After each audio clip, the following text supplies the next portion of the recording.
نے فرمایا کہ جو شخص پہلی رات قبر میں چاہتا ہے کہ نور آئے اور نور بھی نبی اور آل نبی کا نور آئے، وہ کثرت سے سورہ ملک پڑھا کرے، سورہ ملک کی تلاوت کیا کرے۔ جانتے ہیں جاننے والے صاحبان علم تشریف فرمائیں کہ ہمارے ایک اور عالم گزرے ہیں، علامہ حسین بک جاڑا صاحب، نام سنا ہوگا یقیناً۔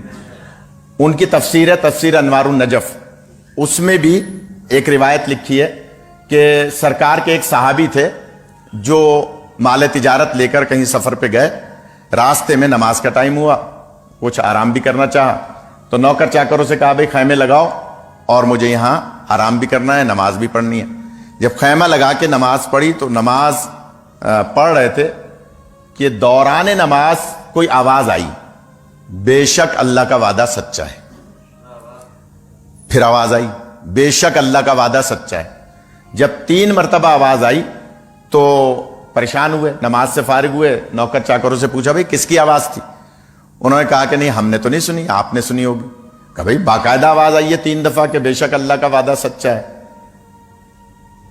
نہیں سمجھ میں آئی، سفر مکمل کر کے مدینے پہنچے، سرکار کی خدمت میں سرکار انوار النجف تفسیر اٹھا کے دیکھ لیجئے گا سورہ ملک کی تشریح میں اور تفسیر میں، کہ کہا کہ سرکار راستے میں ایسا ایسا ہوا، میری سمجھ میں نہیں آیا کس کی آواز تھی۔ اب اس پہ بھی آپ نہیں بولے اور فضائل پہ بھی نہیں بولے تو پھر میں یہ سمجھوں گا کہ مجھے نہیں پتا آپ کیا سننا چاہتے ہیں۔ تو میں جملہ کہہ رہا ہوں، سرکار سے پوچھا کہ سرکار یہ مسئلہ حل نہیں ہوا، یہ کس کی آواز تھی؟ آپ فرماتے ہیں میں علم نبوت سے بتاؤں یا تم بتاؤ گے تم کون سی سورہ نماز میں پڑھ رہے تھے؟ یہ حال ہی، مارکس لگانے کا مطلب نہیں ہے سبحان اللہ نہ کہا جائے۔